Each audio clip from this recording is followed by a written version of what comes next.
السلام علیکم ورحمۃ اللہ۔ الحمد للہ والصلاة والسلام علی رسول اللہ وبعد۔ اعوذ باللہ من الشیطان الرجیم۔ الذین اذا اصابتهم مصیبۃ قالوا انا للہ وانا الیہ راجعون۔ صدق اللہ العظیم۔ اللہ سبحانہ و تعالیٰ کا ارشاد ہے قرآن کریم کے اندر کہ جو اللہ پر، اس کے رسول صلی اللہ علیہ وسلم پر اور اس کی کتاب پر اور آخرت کے دن پر ایمان رکھتے ہیں، جب ان کے اوپر کوئی پریشانی آ جاتی ہے، کوئی مصیبت آ جاتی ہے، تو وہ کہتے ہیں کہ ہم اللہ ہی کے ہیں اور ہمیں بھی اللہ سبحانہ و تعالیٰ کی طرف ہی لوٹ کر جانا ہے۔ انسان کے اوپر جو بڑی مصیبتیں اس دنیا میں آتی ہیں، اس میں ایک سب سے بڑی مصیبت یہ بھی ہے کہ اس کے کسی اپنے کا اس سے جدا ہو جانا،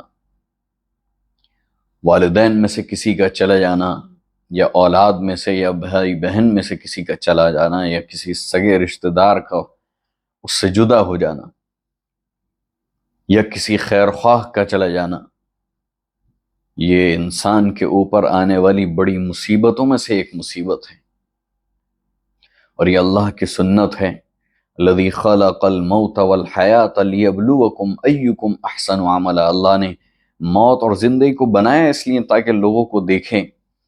کہ کون اللہ کی طرف کیسے اعمال بھیجتا ہے۔ کل جب صبح فجر کے بعد میں نے موبائل اپنا آن کیا اور واٹس ایپ پہ میسیج دیکھا، تو میری آنکھوں سے آنسو بے ساختہ نکلنے لگے، اور مجھے ایسا محسوس ہوا کہ میں جیسے دوبارہ یتیم ہو گیا۔ جناب محمد ریحان صاحب، جو کہ ہمارے عزیز دوست طاہا، وجدان، وقار، تین ساجزادے ہیں ان کے، اور تینوں ہی میرے قریبی دوست ہیں، کہ والد کا انتقال کی خبر سن کر بڑا افسوس ہوا۔ اللہ سبحانہ و تعالیٰ ان کی مغفرت فرمائے، درجات ان کے بلند فرمائے، جنت الفردوس میں انہیں اعلیٰ مقام عطا فرمائے۔ اللہ قبر کی منزلوں کو ان کے لیے آسان فرمائے، اور آخرت میں بھی ان کے لیے اللہ سبحانہ و تعالیٰ جنت کا فیصلہ فرمائے۔ محمد ریحان صاحب بڑے ہی نیک اور صالح طبیعت کے شخص تھے، بڑے ہی اعلیٰ اخلاق کے مالک تھے۔ آپ کا اکثر وقت زندگی کا سعودیہ کے اندر وزارت صحہ کے اندر کوئی بڑی پوسٹ پر فائز تھے، اور ایک بڑا وقت سعودیہ کے اندر گزارا، اور 2005 میں ان کی واپسی ہوئی۔ میری سب سے پہلی ملاقات جو مجھے یاد ہے،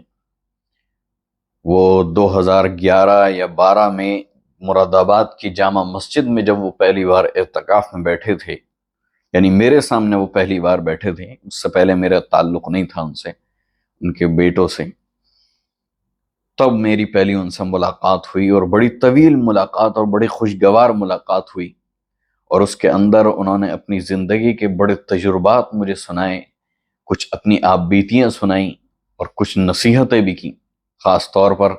میرے مستقبل کے بارے میں انہوں نے مجھ سے سوال کیا، تو میں نے ان سے کہا کہ بھئی میں ابھی حفظ کر رہا ہوں، 12th میرا ہو چکا ہے، اس کے بعد آگے بھی پڑھنے کا ارادہ ہے، اور اس کے بعد میں یہاں سے باہر جانا چاہتا ہوں۔ تو چونکہ انہوں نے اپنی ایک بڑی زندگی کا بڑا حصہ ملک سے باہر گزارا تھا، اس کے متعلق انہوں نے بہت ساری نصیحتیں کی، جس میں سے چند نصیحتیں میں نے اسی وقت اپنے اوپر گاٹھ باندھ لی تھی، اور آج تک میں ان کی اس نصیحت کے اوپر عمل پیرا ہوں، اور اللہ کے فضل و کرم سے کامیاب ہوں الحمدللہ اس نصیحت کی بدولت۔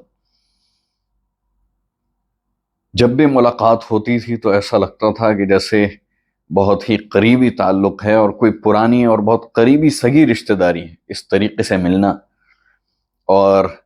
ہمیشہ گھر کے بارے میں خیریت لینا، ہمیشہ مستقبل کے بارے میں پوچھنا اور رائے دینا، اچھے اور مفید مشورے دینا۔ خاص طور پر جب پچھلے سال میں 6 مہینے ہندوستان رہا،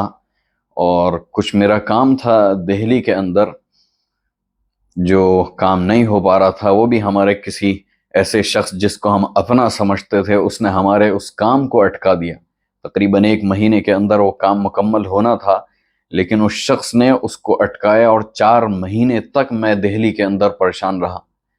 اسی طریقے سے جب میں نے ذکر کیا محمد طاہا سے، انہوں نے اپنے والد سے ذکر کیا، تو انہوں نے ایک ہی دن میں اس کام کو میرے لیے آسان کر دیا۔ اور میں اس بات کو پوری ذمہ داری کے ساتھ کہہ سکتا ہوں، پورے ہوش و حواس کے ساتھ کہہ سکتا ہوں کہ شاید اس کام کے لیے اگر میں کسی اپنے سگے رشتہ دار کے پاس بھی جاتا تو وہ ایک وقت کو سوچتا اور ٹال مٹول کر دیتا۔ اس زمانے کے اندر کوئی اتنا ساتھ دینے والا نہیں ہے جو آپ کا ساتھ دے، آپ کو ترقی کرنے میں آپ کی جو ہے وہ مشکلوں کو آسان کرے اور آپ کی سپورٹ کرے۔ لیکن انہوں نے ایک ہی شاید جسے کہتے ہیں کہ نہ سوچا اور نہ سمجھا، بے ساختہ کہا کہ ہاں میں تیار ہوں، میں آپ کے ساتھ ہوں۔ اور انہوں نے جو میری ہیلپ کرنی تھی دہلی کے اندر، کچھ سرکاری کام تھے اس کے اندر میری ہیلپ کی اور ان کاموں کو میرے لیے آسان کرا۔ یہ ان کا اعتماد تھا، اور اعتماد کسی بھی مسلمان کے اوپر وہی مسلمان کرتا ہے جو خود اعتماد کے لائق ہوتا ہے۔ جو نظر ہم رکھتے ہیں ہم اسی نظر سے سب کو دیکھتے ہیں، یعنی جو کوالٹی ہمارے اندر ہے، اگر ہم اچھے ہیں تو ہم لوگوں کو اچھی نظر سے دیکھیں گے، اور اگر ہمارے اندر خود ہی عیب ہے تو پھر کیا ہوا کہ ہر کسی انسان کے اندر ہمیں عیب دکھائی دیں گے۔ خاص طور پر میرا ان سے بڑا لگاؤ تھا اور دلی لگاؤ تھا، اور وہ بھی مجھ سے بہت زیادہ محبت کرتے تھے۔ جب پچھلے سال میں دلی میں رہ رہا تھا اپنے کام کی وجہ سے، تو میں کسی کام کی وجہ سے ان کی خدمت میں حاضر ہوا،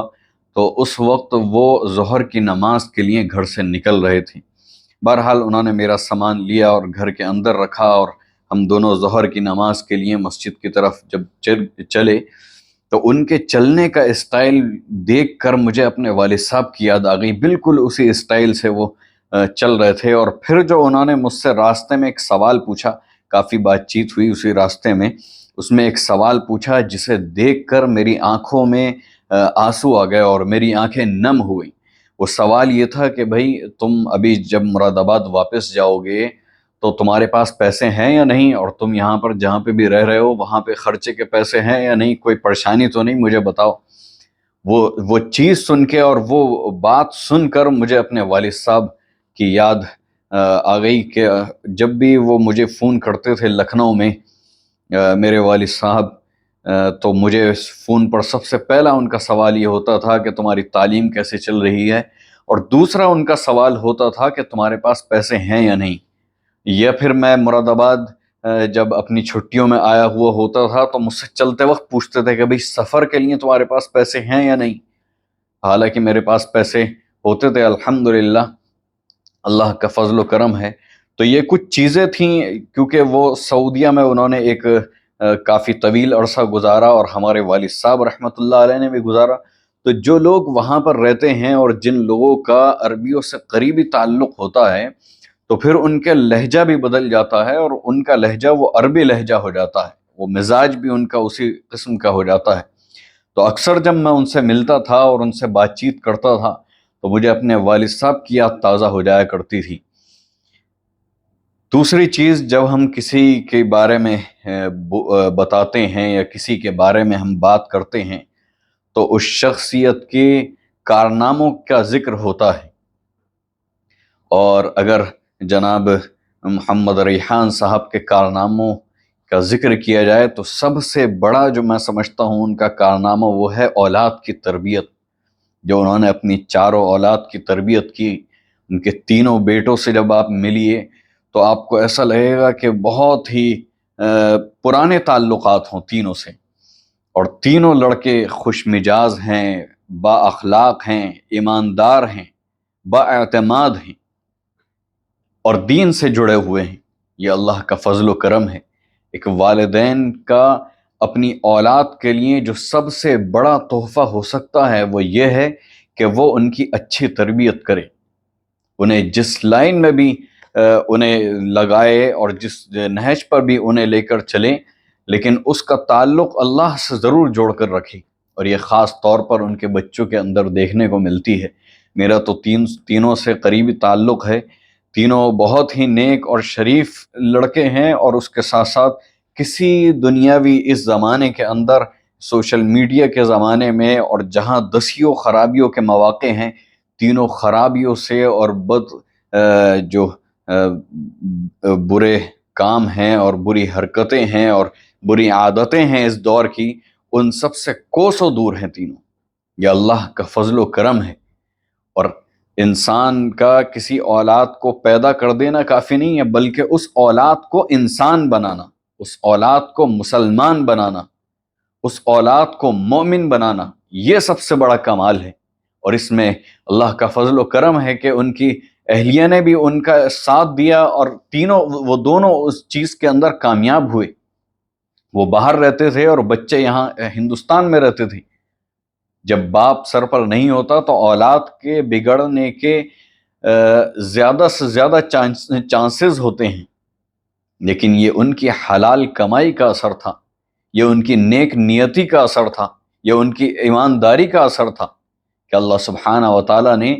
ان کی اولاد کو ان کی آنکھوں کی ٹھنڈک بنایا۔ نہایت ہی با ادب، جب میں جاتا تھا ان کے بچے بھی سامنے بیٹھے ہوتے تھے تو بڑے ادب اور تعظیم کے ساتھ اپنے والد کے ساتھ پیش آتے تھے۔ جو والد نے کہہ دیا وہ گھر کے اندر پتھر کی لکیر ہوتی تھی۔ یہ ان کی سب سے بڑا کارنامہ ہے، اور میں سمجھتا ہوں ایک والد کے لیے اس زمانے کے اندر، اس وقت کے اندر، سب سے بڑا اگر کوئی ہدیہ اور کوئی بڑا گفٹ ہو سکتا ہے اپنی اولاد کے لیے تو وہ صحیح اور اچھی تربیت ہے، جو کہ انہوں نے اس کام کو انجام دیا، بلکہ اللہ سبحانہ و تعالیٰ نے اس کام میں انہیں مکمل طور پر کامیابی عنایت فرمائی۔ اور جیسا کہ مجھے پتہ لگا کہ ان کے انتقال کے بعد ان کا ہاتھ، جیسے تشہد میں ہم ہاتھ رکھتے ہیں اس طریقے سے ان کا ہاتھ تھا، اور شہادت کی انگلی اٹھی ہوئی تھی۔ یہ ایک مومن ہونے کی نشانی ہے، اور مومن کو اللہ سبحانہ و تعالیٰ ایسے ہی بلاتے ہیں کہ چند تھوڑی بہت کوئی بیماری ہوتی ہے، بخار آ جاتا ہے، اور پھر اللہ سبحانہ و تعالیٰ اسے اپنے ہاں بلا لیتے ہیں، جدھر سب کو لوٹ کر جانا ہے۔ اللہ تبارک و تعالیٰ ان کی مغفرت فرمائے، ان کے درجات بلند فرمائے، ان کی اولاد کو ان کے طریقے پر، نبی کریم صلی اللہ علیہ وسلم کے طریقے پر، اللہ سبحانہ و تعالیٰ کی کتاب قرآن کے طریقے پر عمل کرنے کی توفیق عطا فرمائے۔ میں جناب محمد وقار صاحب اور ان کے بھائی اور سب کی، ان کے اہل خانہ کی خدمت میں تعزیت پیش کرتا ہوں۔ میں معذرت خواہ ہوں کہ کچھ مصروفیات ہے جس کی وجہ سے میں حاضر نہ ہو سکا۔ میری یہ تعزیت قبول فرمائے اور معذرت بھی قبول فرمائے۔ اللہ سبحانہ و تعالیٰ آپ سب کی رہنمائی فرمائے، آپ کو نعم البدل عطا فرمائے، اللہ سبحانہ و تعالیٰ آپ کی مدد فرمائے۔ اور جو یہ خلا پیدا ہوا ہے، یہ باپ، یہ ایسی نعمت ہے جس کا کوئی نعم البدل نہیں، اس کے کوئی بدل نہیں ہو سکتا۔ اللہ تبارک و تعالیٰ آپ کی خاص طور پر خوش شفقت فرمائے، آپ کی مدد فرمائے، آپ کی رہنمائی فرمائے، اور آپ کے کاموں کو آسان فرمائے۔ اللہ تعالیٰ حاسدین کے حسد سے، اللہ تعالیٰ دشمنوں کے شر سے آپ کی حفاظت فرمائے۔ اللہ سبحانہ و تعالیٰ آپ سب کو متحد رکھے، اور خاص طور پر جو امانتیں انہوں نے آپ کے ذمے چھوڑی ہیں، میں وقار صاحب سے کہنا چاہوں گا کہ آپ اس کو صحیح طور پر نبھائیں اور اس کو ادا کریں، اور جب تک آپ اس دنیا کے اندر ہیں اللہ سبحانہ و تعالیٰ آپ سے کام لے گا، انشاءاللہ آپ کے بھائیوں سے کام لے گا۔ جو لوگ بھی متحد رہتے ہیں اللہ سبحانہ و تعالیٰ انہیں ترقی دیتا ہے۔ جو شخص بھی متحد نہیں رہتے اور اپنے اپنے راستوں کو بدل لیتے ہیں، اپنے بڑوں کا کہنا ماننا چھوڑ دیتے ہیں، یا جو بڑے اپنے چھوٹوں کا ساتھ دینا چھوڑ دیتے ہیں، ان کی شفقت چھوڑ دیتے ہیں، پھر انہیں کوئی بھی مصیبتوں سے نہیں بچا سکتا۔ اللہ سبحانہ و تعالی ہم سب جب تک بھی اس دنیا کے اندر رہیں، دین کے اوپر قائم رہیں، ایمان کے ساتھ، خاتمہ بالخیر اللہ تبارک و تعالی ہمارا فرمائے۔ جب بھی ہم اس دنیا سے جائیں اللہ تعالی ایمان کے اوپر جائیں، اللہ تعالی ہم سب کی رہنمائی فرمائے، کتاب و سنت کے اوپر عمل کی توفیق عطا فرمائے، اور جب ہم یہاں سے جائیں تو اللہ تعالی ہمیں ایک مومن کی طرح بلائے، جیسے کہ مومن کے لیے فرمایا آپ علیہ الصلوۃ والسلام نے کہ یہ دنیا مومن کے لیے قید خانہ ہے۔ جب ہم اس دنیا سے جا رہے ہوں تو ہم خوش ہوں، ہمیں کوئی ملال نہ ہو، ہمارے چہرے پر کوئی پچھتاوا نہ ہو، اور جب ہم جائیں تو اللہ سبحانہ و تعالی ہماری بھی، جیسے کہ انشاءاللہ ان کی قبر کی منزل کو آسان کر دیا ہوگا اللہ سبحانہ و تعالی نے، اللہ تعالی ہمیں بھی ایسی ہی منزل عنایت فرمائے اور ایسے ہی نیک بندوں کے ساتھ ہمارا بھی حساب و کتاب فرمائے۔ وآخر دعوانا الحمد للہ رب العالمین، والسلام علیکم ورحمۃ اللہ وبرکاتہ۔